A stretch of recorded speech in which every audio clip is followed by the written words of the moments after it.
dientes con las truchas y salmones introducidos por el hombre.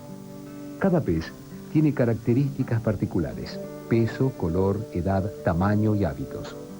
El estudio de las poblaciones que conforman estos peces es lo que los investigadores llaman dinámica poblacional.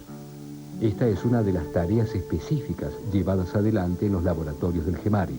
La dinámica poblacional es lo que se haya referido a la forma en que crecen, aumentan su número y desaparecen por muerte, ya sea natural o por pesca.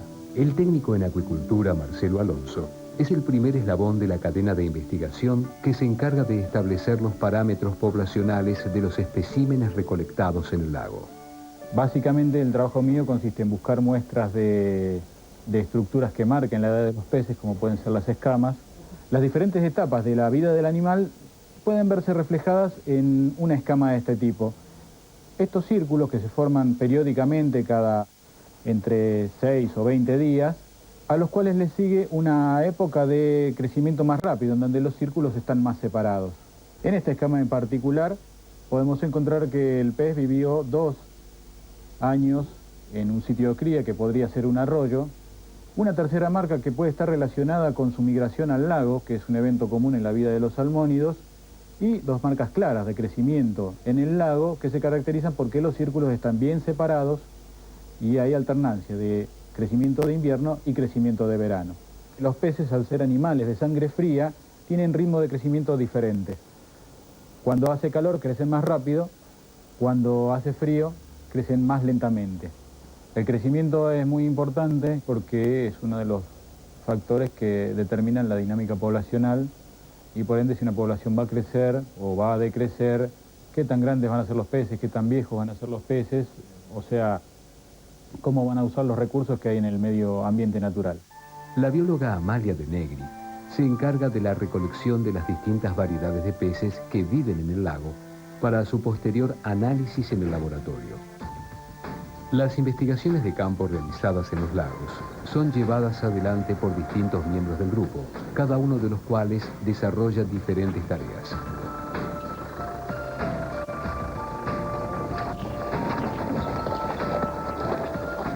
Estamos en Colonia Sisa, a 25 kilómetros de Bariloche, en el lago Moreno Este. Vamos a entrar al lago a realizar un muestreo de peces. El muestreo, vamos a calar redes de espera y vamos a hacer luego un arrastre en la costa. Una de las actividades centrales del GEMARI es la recolección de los distintos tipos de peces que habitan en los lagos patagónicos. La colocación de redes especiales les permite cumplir con este objetivo. Una vez que se llega al lago y que ya se han establecido los lugares donde se van a dejar las redes de espera o agalleras, vamos a proceder a dejarlas para después venir, retirarlas y ver qué captura de peces hemos obtenido. Las redes son paños con distintos tamaños de malla, donde los peces quedan enganchados por sus agallas. Una vez que las dejamos un tiempo determinado que se establece para cada trabajo en especial, los pescados que tenemos, que juntamos en ellas, se separan por tamaño de malla y por profundidad donde fueron encontradas. Esos datos nos permiten después trabajar con edad y crecimiento, mortandad, dinámica, distribución espacial de los peces en la columna de agua.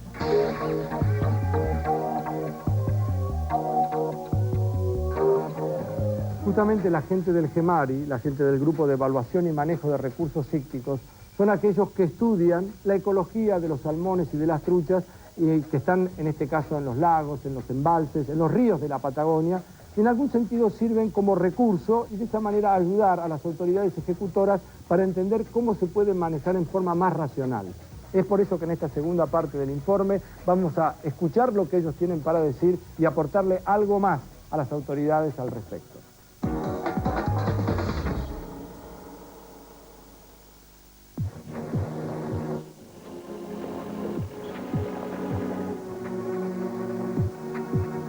Una vez obtenidos los datos sobre la ubicación, cantidad y tamaño, comienzan los estudios que permiten evaluar el estado de las poblaciones de los peces como recurso natural. Un ejemplo que tenemos de este trabajo extensivo es lo que hicimos en el lago Traful el año pasado, por el cual la villa del lago Traful tenía interés en saber si podía desarrollar movimiento económico local en función del recurso peces. Con un bote, este es el lago Traful, el que tenemos acá, y ese bote fue equipado con una ecosonda. Una ecosonda es un equipo que emite pulsos de sonido en el agua, al igual que el que uno ve en las películas de guerra con los submarinos, y ese pulso, cuando choca contra un objeto, devuelve una señal. Ese objeto puede ser el fondo o un pez. La ecosonda científica es muy precisa y permite calcular la cantidad de peces que hay por metro cúbico en el agua, y eso genera bases de datos donde sabemos cuántos peces hay, a qué profundidad en el lago y en qué lugar del lago. Ese es un mapa de distribución de densidad de peces por metro cuadrado, donde cada color indica una densidad en particular. Esto en principio no solo nos da una imagen de dónde se localizan los peces, sino que permite calcular cuántos peces hay en el lago de un tamaño determinado, porque el equipo además nos dice de qué tamaño son. Entonces eso, lo primero que permitió ver es que el lago Traful tiene poblaciones de peces en concordancia, en lo que es en numerosidad, en concordancia con lo que es la zona, y que da para el tipo de pesquero que hoy en día soporta. Una de las formas de reducir el impacto sobre el ecosistema de la región es la utilización de criaderos artificiales. La piscicultura como actividad productiva comenzó a tomar importancia a partir de mediados de la década de los 80 en la Patagonia Argentina, y la mayoría de los criaderos están focalizados sobre ambientes generados por el hombre, como los embalses, con lo cual el objetivo que se persigue es tratar de disminuir el impacto que causa la piscicultura sobre los cuerpos de agua. El tiempo que tarda una trucha en llegar a su tamaño comercial en condiciones óptimas de criadero, digamos, haciendo un manejo de densidad y de alimentos suplementarios, de aproximadamente 1 año y medio, 1 año. Esto, si lo comparamos con la naturaleza, el tiempo que puede llegar a tardar una trucha es el doble de su tiempo o quizás más. El recurso peces en realidad está sujeto a 2 formas de explotación. Una es lo que sería pesca comercial y otra es lo que se llama pesca recreacional o deportiva. La principal importancia de la pesca recreacional es su impacto en la economía regional. Por ejemplo, para la ciudad de San Carlos de Bariloche se ha estimado que puede llegar a estar moviendo unos 8 millones de dólares por temporada. La ventaja de la pesca recreacional como generador de un movimiento económico es que es una forma de movimiento no centralizada. No hay un grupo o empresa que acapare el recurso, sino que hay múltiples prestadores de servicios. Es decir, ¿dónde está la plata o el valor económico de la pesca? Es en valor agregado en términos de los insumos y servicios que consumen la gente que viene a pescar, que van desde hotelería, nafta, insumos náuticos, insumos de pesca. Todo eso suma un valor considerable que tiene importancia a veces local, regional, y de hecho en algunos países supera a la pesca comercial por mucho. El trabajo científico llevado adelante por el Grupo de Evaluación y Manejo de Recursos Ícticos de la Universidad del Comahue permite determinar la situación ecológica de las poblaciones de peces, marcar las áreas de utilización comercial y deportiva, proteger un recurso natural y estimular el crecimiento económico de la región patagónica.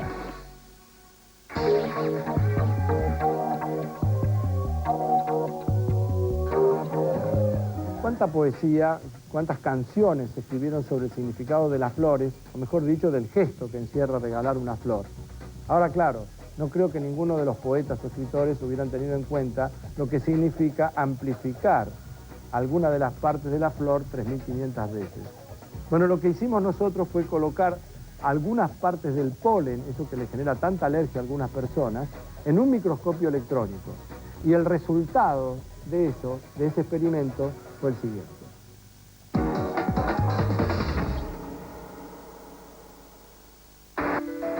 Extrañas noticias anuncian que cae sobre nosotros una lluvia de azufre. No debemos alarmarnos. Se trata sencillamente del polen de coníferas, pinos y abetos. Estos pequeñísimos granos se esparcen con el viento y pueden producir una lluvia amarillenta que se acumula en los charcos o en las baldosas cuando hay una gran concentración de coníferas en la zona. Estos abrojos o erizos pertenecen a una margarita amarilla. Se adhieren a las patas de los insectos y son llevados de una flor a otra. Estas hamburguesas de aspecto sabroso son en realidad granos de polen de la planta del dólar, habitualmente llamada monedita.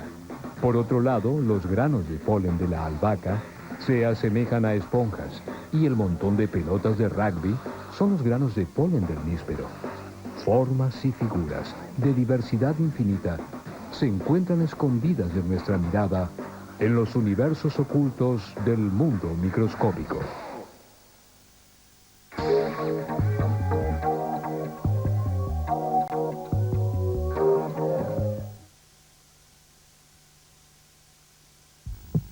Eso de "es un sentimiento, no puedo parar", nos pasa todos los días.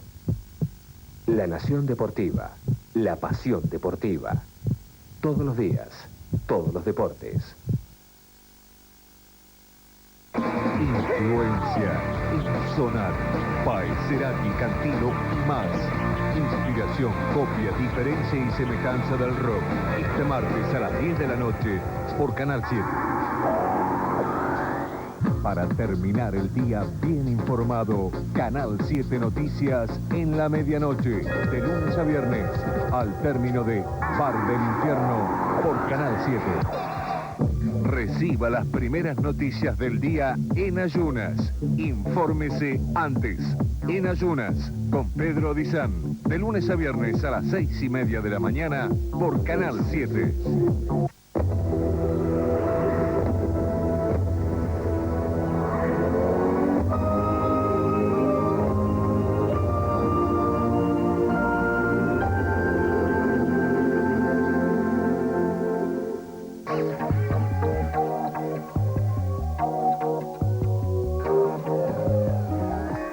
La señora es Alicia Verdaxagar, actriz de mucho renombre en la Argentina y mucho prestigio. Al lado de ella, a su izquierda, otro de los más prestigiosos actores argentinos, Juan Carlos Gené.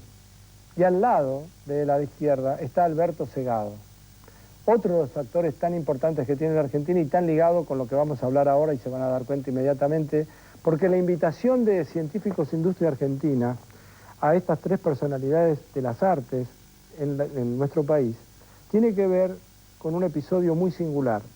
Todo lo que sea la difusión de la ciencia siempre será bienvenido y yo voy a ser un promotor de eso en cualquier parte que esté. Pero la difusión de la ciencia no es solamente a través de un programa como este que pretende y presume de difundir lo que hacen los científicos argentinos. Lo que hicieron estas tres personas dedicadas al arte cuando inauguraron, ¿cuándo estrenaron? ¿En el año 2002? En el 11 de abril. 11 de abril del año 2002. Sí. Hace unos 14 meses, estas tres personas hicieron un aporte a la ciencia argentina que, aunque parezca que no, significó lo siguiente. Pusieron en escena Copenhague.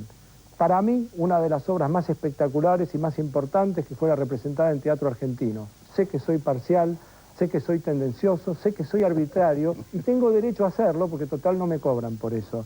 Pero ustedes pusieron ante un espectáculo, ante una cantidad de público increíble, hablando de lo que ustedes van a contar ahora, y la invitación pasa por eso, porque yo tengo un respeto infinito por lo que hicieron ustedes, porque hablaron de ciencia, entretuvieron, hicieron un espectáculo maravilloso, y ahora les toca hablar a ustedes. Señora, ¿quiere contarme un poquitito de qué se trataba la obra? Que todavía sigue, además, encima, porque sigue los viernes, sábados y domingos en San Martín a las 5 de la tarde. A las 5 de la tarde hasta el 1 Eso ya de está junio. claro. ¿Por qué están ligados ustedes con la ciencia a través de Copenhague? Nosotros estamos ligados, yo creo, primero a través del teatro, que es nuestra tarea. Y luego estamos ligados por los personajes que realizamos, que existieron, que fueron. Yo tengo mucho menos que decir que mis dos compañeros que sí son científicos en el escenario.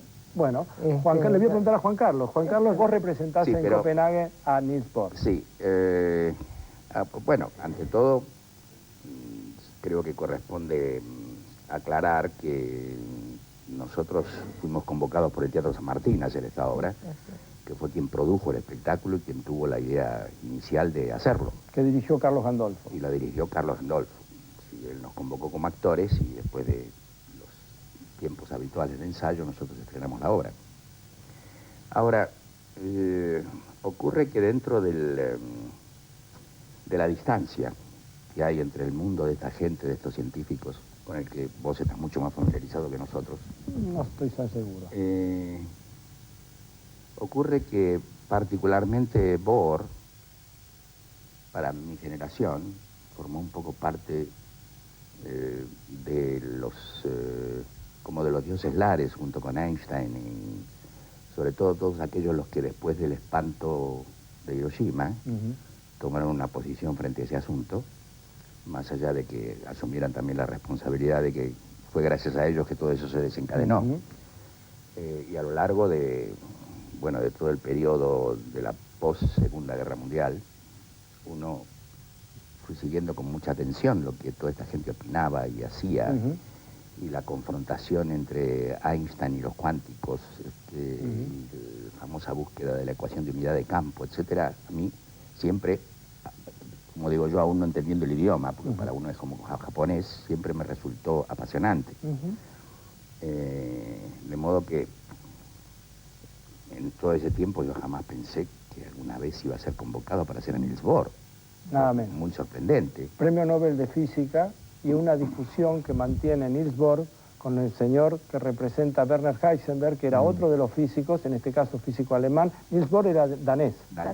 Y la obra se llama Copenhague, porque en algún momento determinado Alberto Segado, representando a Werner Heisenberg, que había sido alumno de Niels Bohr antes de que se desatara la Segunda Guerra Mundial, lo va a visitar y representa a otro que terminaría siendo Premio Nobel de Física también, y estaban los dos pugnando o liderando, buscando ver si podían desarrollar o no la bomba atómica.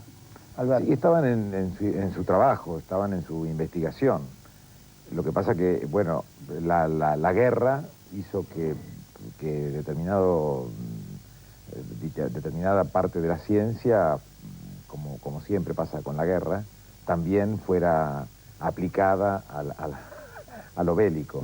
Y entonces lo que estaba haciendo, por ejemplo, Heisenberg, en algún momento de la obra dice, yo lo que estaba buscando era una máquina para producir energía.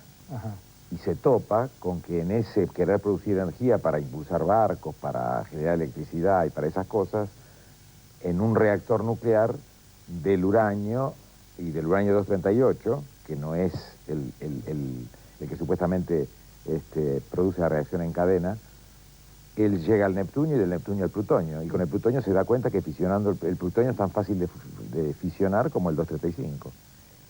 Pero él estaba detrás de producir energía, no de una bomba. Y se da cuenta de que puede producir algo tan poderoso como el 235, que era inimaginable para ellos en ese momento. Sabían que se podía llegar, pero que significaba... Ustedes se dan cuenta que, digamos, yo les voy a decir qué es lo que me genera la presencia de ustedes acá. A mí me dan ganas de invitar a la gente para que vaya al Teatro San Martín, y no lo digo ni siquiera porque esté promocionando lo que hacen ustedes. Lo estoy haciendo, pero tengo... Sí, pero en realidad lo hago por otra razón, porque yo querría que, ojalá ustedes pudieran pasear por todo el país, no tener solamente el privilegio los que vivimos en la capital federal o en la provincia de Buenos Aires poder acceder a esto, porque es una manera de meterse con lo que pasaba desde el punto de vista científico, porque había dos mentes, como la de Bohr y Heisenberg, discutiendo sobre la existencia o cómo iban a generar o llegar a la bomba atómica. El terrible problema ético que se generaba, de nada menos contribuir, sea para el gobierno de los aliados o para Hitler. ¿Se imaginan ustedes si Hitler hubiera tenido la bomba atómica? Ahora, desde el punto de vista... Sabemos lo que significa, porque la tuvieron... La tuvieron nosotros, en definitiva. Se la tiraron a Hiroshima y a Nagasaki. Claro. Y la presencia de Alicia Verdagshagar es porque en la charla que mantienen ellos dos en la obra, Alicia hace de mujer de Niels Bohr. La mujer de Bohr. Y la que escribía también. La que escribía, la que tipeaba, la que sabía, creo, yo me lo creo, sabía lo más recóndito de su pensamiento, sus preocupaciones, sus oscuridades y sus luces, ¿no? Pero, es decir, conocía al hombre en profundidad. Y es por eso que en determinado momento el personaje hace que se pongan un poco, ¿cómo se dice? En evidencia las debilidades de cada uno, ¿no? Nosotros estamos en Científicos en Industria Argentina con la presencia de Alicia Berdaxaga, de Juan Carlos Gené y de Alberto Segado, que están representando la obra Copenhagen. Antes de hacer una pausa con ellos, porque vamos a seguir charlando, quiero presentarles una sección que tenemos aquí en el programa que se sigue llamando Ciencia y Ficción y que analiza si lo que se vio en la película Jurassic Park puede ser posible, si está bien, si está mal, si eso es posible ciencia o es en realidad ficción mala o ficción mala. Ahora seguimos así.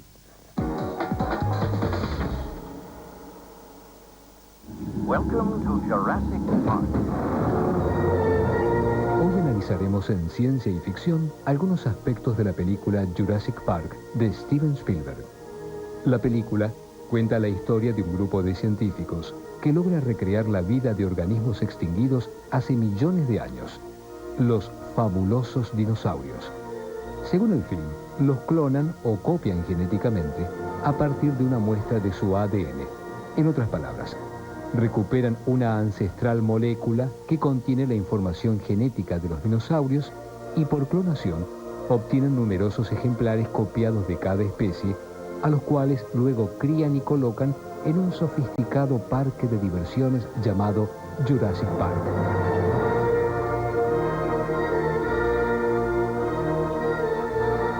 Cuando uno dice del parque jurásico, está restringido al segundo de los periodos en que se divide la era mesozoica, la era de los reptiles.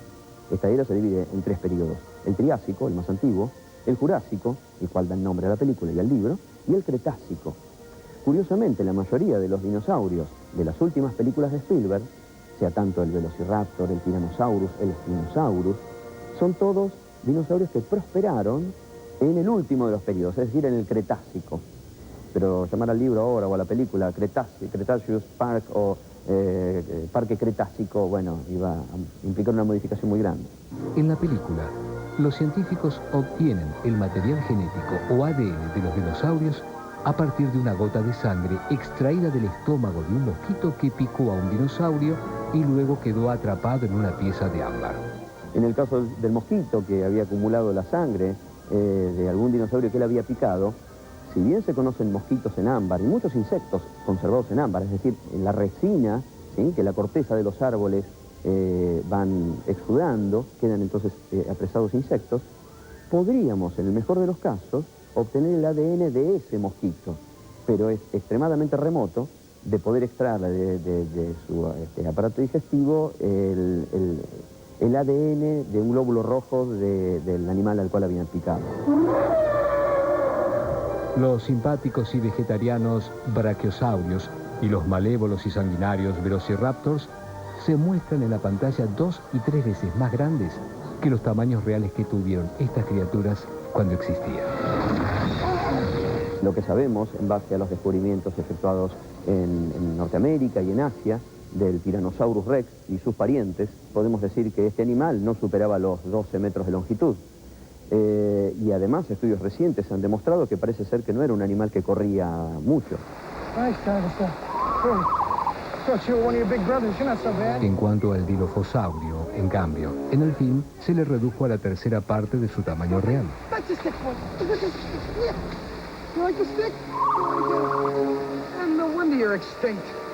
Se le agregó una cresta temblorosa a su cuello y un escupitajo tóxico. Un dinosaurio que se conoce gran parte de su esqueleto, el cráneo muy bien preservado. Sin embargo, no muestra absolutamente nada, ni de glándulas de veneno, ni de estas adaptaciones o esta presencia de crestas intimidantes a lo largo del cuello. Nosotros los científicos no le vamos a pedir a Spielberg que rehaga su película porque a nuestro criterio esté mal. Insisto que es una película de ciencia ficción.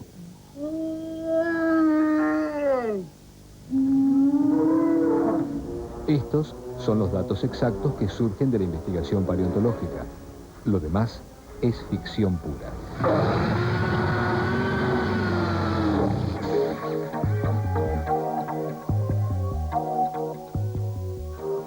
Canal 7 y el Inca presentan Ensayo. Me comentaba la señora Ana María Monti, que es la jefa de prensa del Teatro General San Martín y que está, digamos, ha sido una de las promotoras más importantes para que esta obra se pusiera también, que saliera a escena, que efectivamente Copenhague estuvo en algunas partes del interior del país. Bueno, en todo caso yo abogo porque vaya más. Vino a la Facultad de Ciencias Exactas y se produjo en ese momento en el aula magna del pabellón 2 una reacción muy particular. La gente se puso de pie y aplaudió dándoles una ovación de pie, cosa que es extraño y fue una cosa espectacular. Yo sentí yendo a ver la obra. Estoy invitando a que la gente la vaya a ver. Quería preguntarles a ustedes, ¿cuánto les cambió la vida? ¿Cuánto haber hecho antes y después esta obra?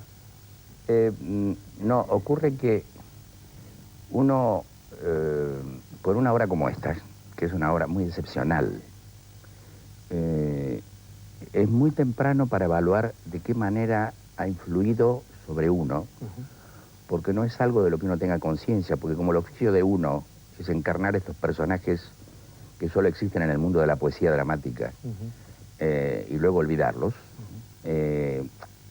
cuando una obra es una obra de ambición como esta y de ambición bien lograda, deja una huella en uno y deja un cambio, pero uno tarda en evaluarlo.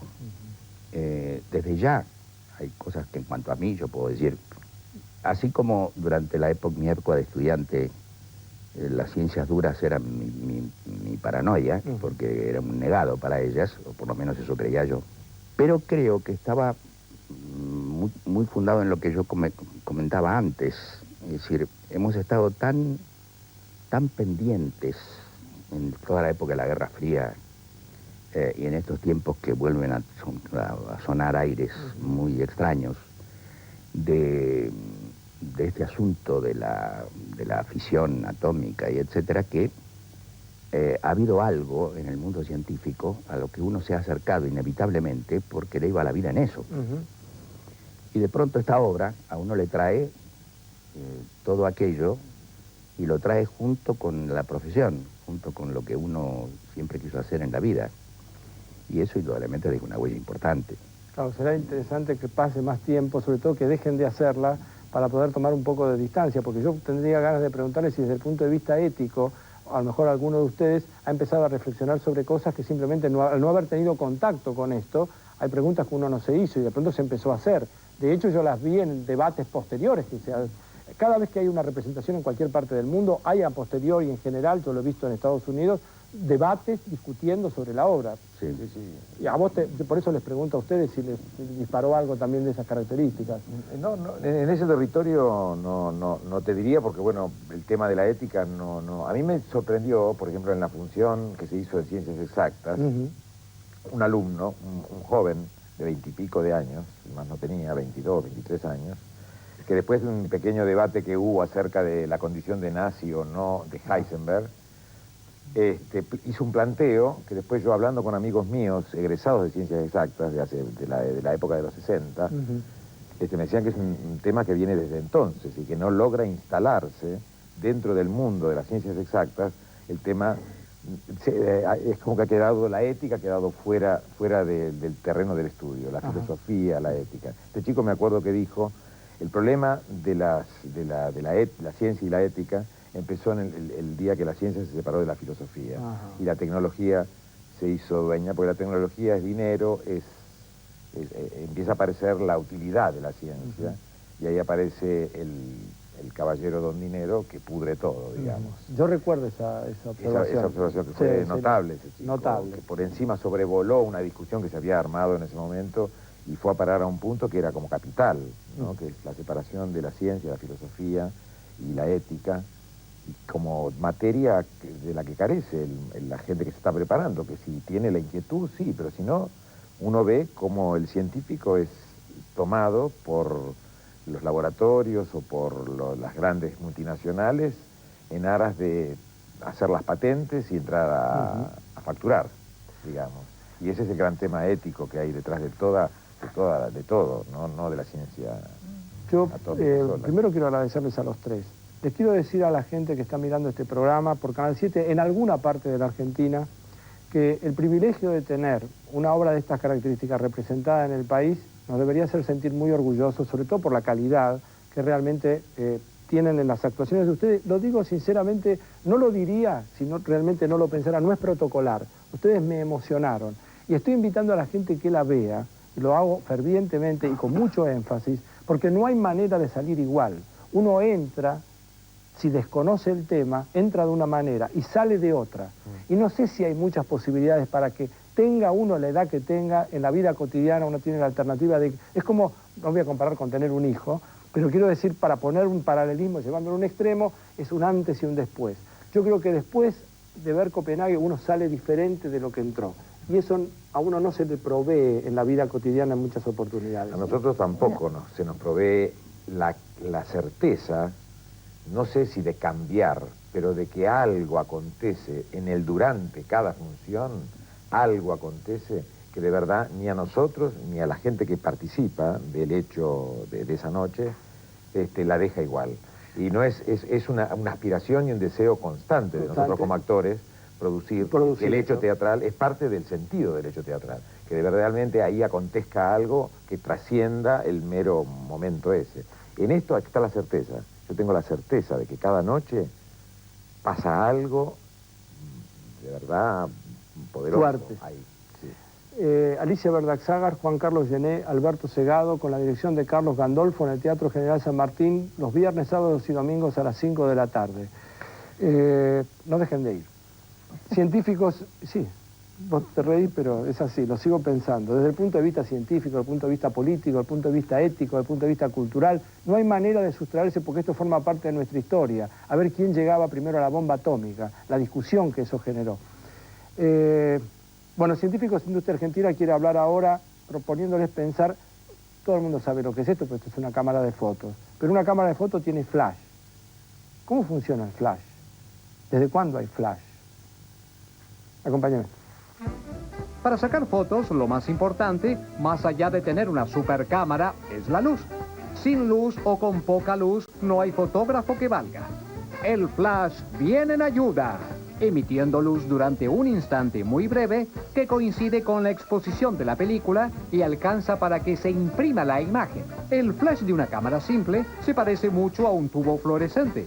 Es más, si lo desarmamos, parece realmente un tubito en miniatura. Se alimenta con una pila unida al tubo por un circuito electrónico. La corriente de la pila da energía al tubo, en donde se mueve a través de un gas llamado xenón entre los dos polos del tubo. Dentro del tubo, además del gas, hay una placa de metal.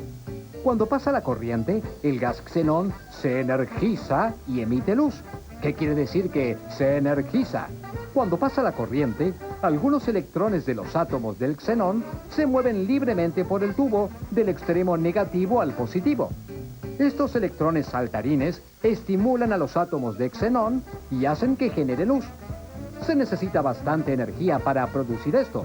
Entonces, los 1.5 voltios de la pila de la cámara son amplificados a través de un circuito. Pero claro, saber esto no es ninguna garantía como para no cortarle la cabeza a la tía Genoveva o que el novio de la nena salga fuera de foco.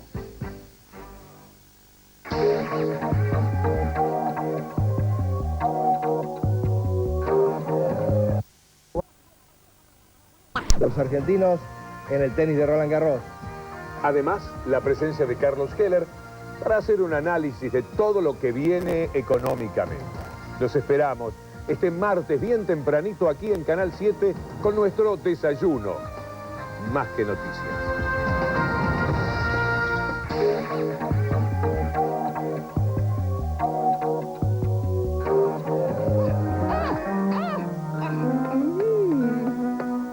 La Universidad Nacional de Quilmes, a través del ingeniero Juan Segura, que es el director de la carrera de Ingeniería en Alimentos, está a cargo de un proyecto que se conoce con el nombre de la Supersopa. La Supersopa tiene un alto valor nutritivo, tiene además la posibilidad de ser distribuido en forma muy fácil, realmente muy expeditiva para resolver el problema de muchísima gente carenciada en la provincia de Buenos Aires en particular. Pero por supuesto, esto se puede extender a todo el país. La super sopa cuesta nada más que 10 centavos de peso, 10 centavos, tiene un alto valor nutritivo y esta es la parte del informe que permite entender por qué los argentinos podemos empezar a ser un poco más solidarios y resolver un problema concreto y dramático de algunos de nuestros compatriotas. La Universidad Nacional de Quilmes desarrolla el programa Super Sopa. En este proyecto académico y social participan estudiantes y docentes de diversas áreas de la universidad. A muchísima información, por supuesto en diferentes formatos, imágenes, texto, videos. Esta información se encuentra distribuida en todo el mundo y muy desorganizada. Ahora, ¿qué es lo que pasa cuando nosotros queremos encontrar algo? Un informe, algún dato útil. Esta información es publicada por diversos organismos, personas, empresas. Para eso tenemos una herramienta, esta herramienta se denomina buscador. Cuando accedemos al buscador tenemos dos maneras.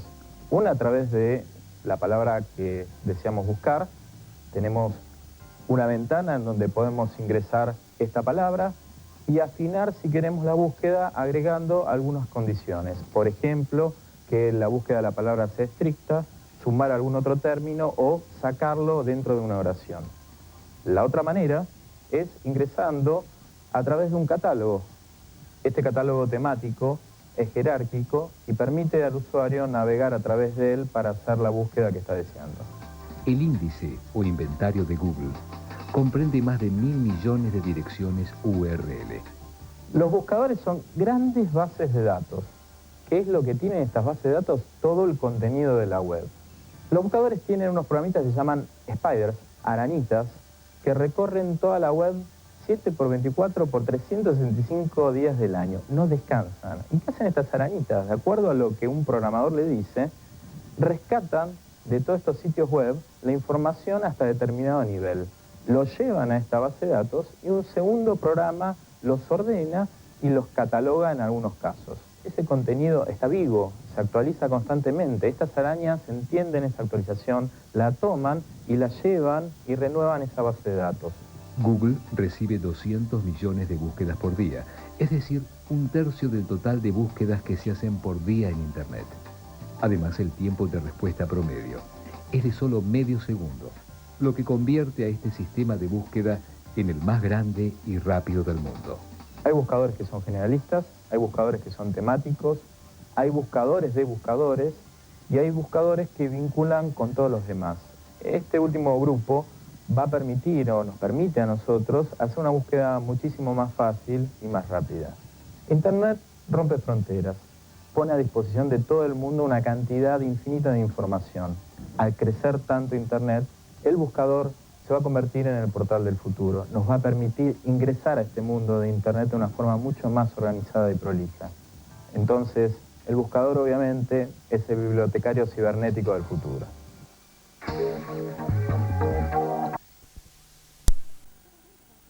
El programa Construyendo en Comunidad de la Universidad Nacional de Quilmes, encargado de organizar y coordinar las tareas sociales y comunitarias relacionadas con la Super Sopa. Un programa como Super Sopa, que es resultado de la producción de una carrera, es al servicio de la comunidad, debe tener un componente educativo, ¿no? Digamos, un componente educativo para fortalecer a los grupos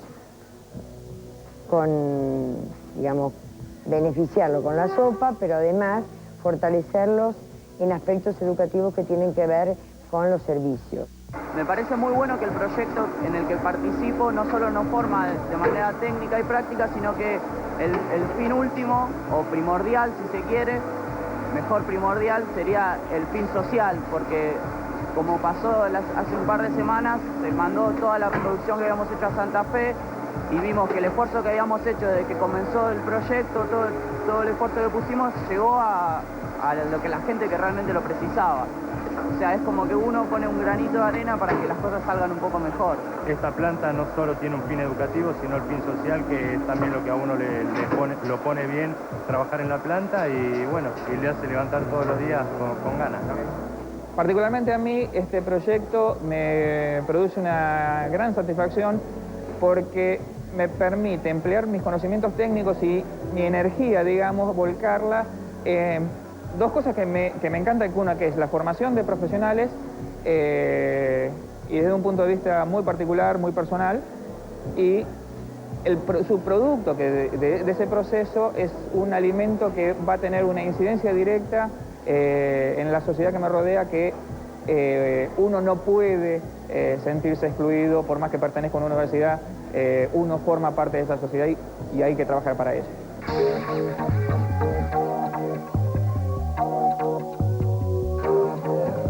Esta semana las novedades más importantes en el mundo de la ciencia fueron estas.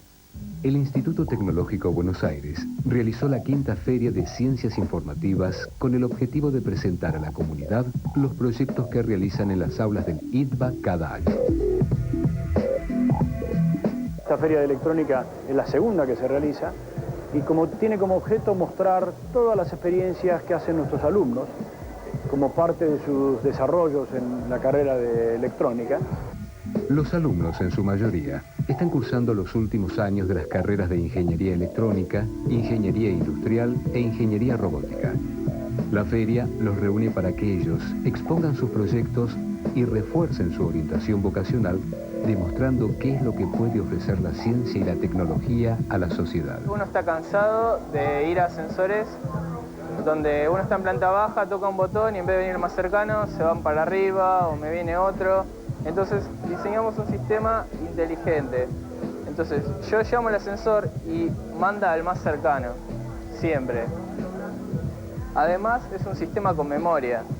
Si yo, estando en el piso 7, marco el piso 0, va a empezar a bajar, pero después puedo poner pisos intermedios y va a parar en el piso que corresponda. El objetivo de este encuentro es mostrar a los jóvenes que estudiar ciencias y tecnología también puede ser divertido. En este caso particular es un robot hormiga llamado Romiga, cuya finalidad es simplemente caminar. Cuando encuentra un obstáculo, tiene unos sensores que lo detectan, retrocede y gira buscando un camino alternativo. En años anteriores, la feria ha permitido que empresas se acerquen a conocer qué están haciendo los alumnos del ITBA. Esto es un sistema para edificios inteligentes, ¿sí? Funciona integrando todos los dispositivos que uno puede conectar y manejar desde un edificio, ¿sí? Y sirve como para controlar la seguridad de un edificio y, por otro lado, hacerle ahorrar en recursos. La función lúdica de la feria del ITBA se puede observar en más de un invento. Con nombre propio, los alumnos presentaron en sociedad a una de sus mascotas preferidas, Eusebio. Este es un robot autónomo, es autoguiado, lo único que se necesita es uno lo enciende y en ese momento empieza a seguir esta fuente. Con este pequeño control uno se mueve delante o detrás del robot, ¿sí? Y el robot automáticamente cambia su trayectoria para seguir esta fuente. En el momento que se acerca a la fuente a una distancia que se regula, el robot para. La motivación central es hacer. Hay un esfuerzo muy grande en que un país como el nuestro tiene que reencontrarse con todas las capacidades que hace a la ciencia y la tecnología.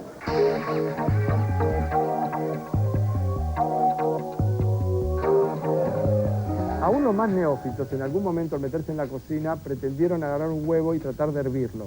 Y ustedes habrán visto que antes de ponerse duro o en algún momento empiezan a salir burbujas. ¿Por qué salen burbujas? ¿Qué es lo que pasa? ¿Qué fenómeno se produce allí? El doctor Diego Golombek lo explica.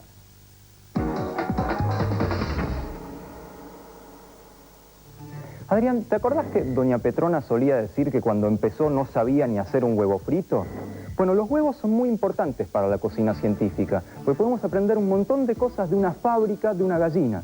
Finalmente un huevo es eso, una célula gigante en la cual finalmente se va a gestar una gallina. ¿Cuál es el peor problema de hervir un huevo, que es lo más pavo que puede hacer un cocinero novato? Que se le rompa, que se le casque y le quede espantoso, que la clara ande flotando por toda el agua, que le quede verde. Vamos a ver cómo vamos a solucionar eso. Primero, veamos qué pasa cuando un huevo hierve.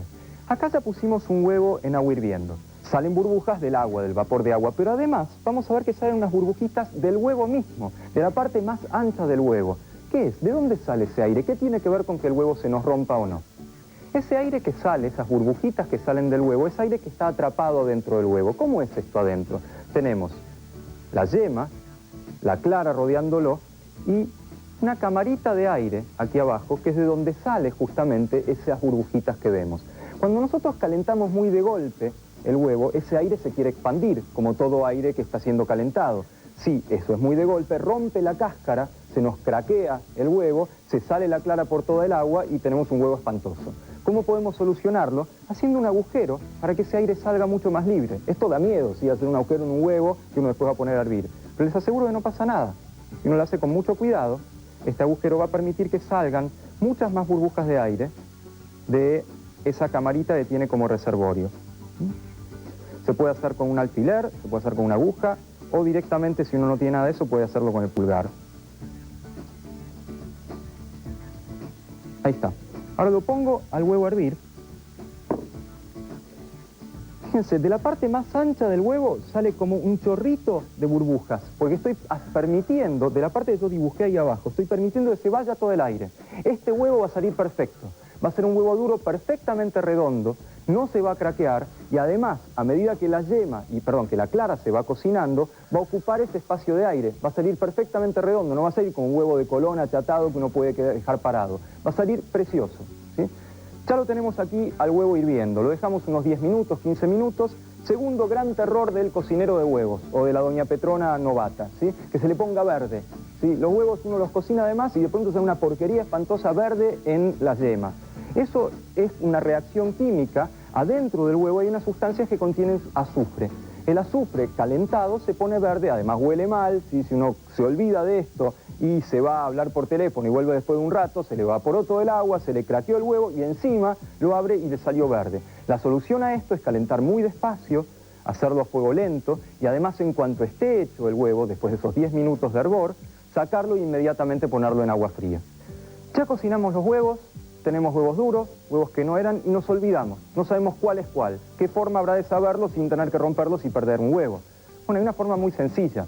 El huevo que está cocido tiene algo duro adentro y que no va a generar resistencia si uno lo quiere mover. El huevo que está crudo tiene algo muy viscoso, que entonces va a generar inercia. La inercia es esa fuerza que tiene algo para mantenerse donde está.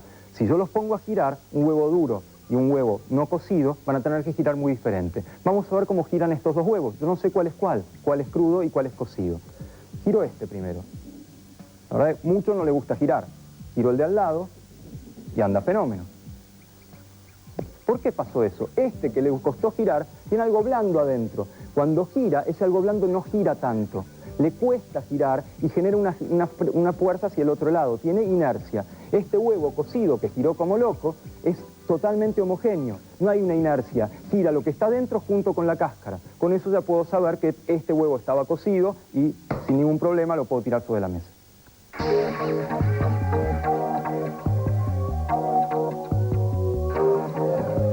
Y bueno, y así llegamos al final de una nueva edición de Científicos Industria Argentina. Espero que ustedes se hayan entretenido y la hayan pasado tan bien como nosotros aquí en el estudio de Canal 7. Nos vamos a reencontrar el próximo lunes a las 11 de la noche con una nueva edición de esto que pretende ser el programa que permite difundir lo que hacen los científicos argentinos, pero no entre ellos, sino para que nos puedan comunicar a nosotros también, para poder entender y por eso defender la ciencia en la Argentina. Nos reencontramos el próximo lunes a las 11 de la noche. Gracias.